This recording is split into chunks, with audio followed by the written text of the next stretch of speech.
মোহতারাম, মা পর্দা না করলে ছেলে কি দায়ুস হবে? খুব গুরুত্বপূর্ণ একটি বিষয়। প্রশ্নটি এসেছে এটাও বার্মিংহাম থেকে, যে আমার মা মোহতারাম, আমি যদি ইংলিশ মিডিয়ামে পড়ি, আমার মা পর্দা করে না এবং আমার মা দিন সম্পর্কে উদাসীন, এক্ষেত্রে আমার ভূমিকা কি হবে? প্রথমত হচ্ছে আপনার মাকে আপনি বুঝান, যদি দিন সম্পর্কে উদাসীন হয়ে থাকে এবং সে যদি দায়ুস, আপনি দায়ুসের কাতারের ভিতরে অন্তর্ভুক্ত হবেন কিনা এটা তখন যখন আপনি উদাসীন। এক নম্বর হচ্ছে আপনি আপনার মাকে বোঝান, ইয়া আইয়ুহাল্লাযীনা আমানু কু আনফুসাকুম ওয়া আহলিকুম নার, নিজে জাহান্নামের আগুন থেকে বাঁচুন, আপনার মাকেও জাহান্নামের আগুন থেকে বাঁচানোর, পরিবারের সদস্যদেরকে বাঁচানোর জন্য চেষ্টা করুন। এক্ষেত্রে আমরা অনেকেই এই বিষয়গুলো মোটেও খেয়াল করি না, চিন্তা করি আমি তো ভালোই আছি, আমি তো চলি না এরকম, আর আমার মা আমার বাবা যে যা খুশি করতেছে।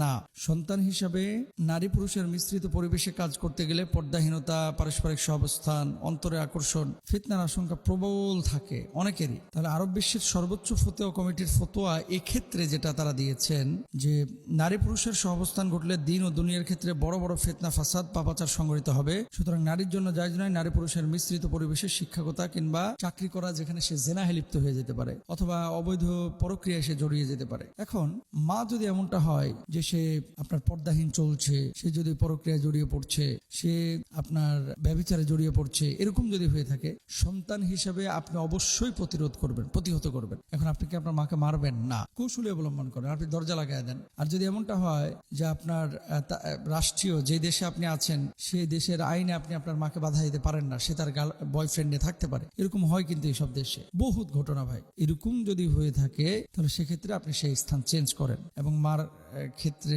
আপনি উপদেশ দিতে পারেন, নসিহত করতে পারেন, ইনশাআল্লাহ আপনার গুনাহ হবে না। আর দায়ুস তখন আপনি হবেন যখন দেখা যাবে যে আপনি একেবারে বেখেয়াল, উদাসীন, মা যা করতেছে করুক, আমার কোনো ফিকির নাই এগুলো নিয়ে, বাবা যা করতেছে করুক, আমার কোনো ফিকির নাই। এই জন্য উদউ ইলা সাবিলি রাব্বিকা বিল হিকমা, হিকমার সাথে, প্রজ্ঞার সাথে দাওয়াতি কাজ করতে হবে এবং তাদেরকে এই পাপ থেকে বাঁচিয়ে রাখার জন্য চেষ্টা চালাতে হবে। আল্লাহ সুবহানাহু ওয়া তাআলা আমাদেরকে বোঝার তৌফিক দান করুন। আর খেয়াল রাখবেন, যদি আল্লাহকে ভয় করে আপনি এই ধরনের দাওয়াতি কাজ করেন, ওমাইয়াত্তাকিল্লাহ ইয়াজআল লাহু মাখরাজা, আল্লাহ সুবহানাহু ওয়া তাআলা, যদি আপনি আল্লাহকে ভয় করে এই ধরনের কোনো পথ বা উপায় অবলম্বন করতে চান, আল্লাহ সুবহানাহু ওয়া তাআলাকে ভয় করে তাকওয়া অবলম্বন করে নানান পথ আল্লাহ তাআলা উন্মুক্ত করে দেবেন। কোনো না কোনো দিক থেকে দেখবেন আল্লাহ সুবহানাহু ওয়া তাআলা একটা ব্যবস্থা করে দিয়েছেন ইনশাআল্লাহ। আল্লাহ বোঝার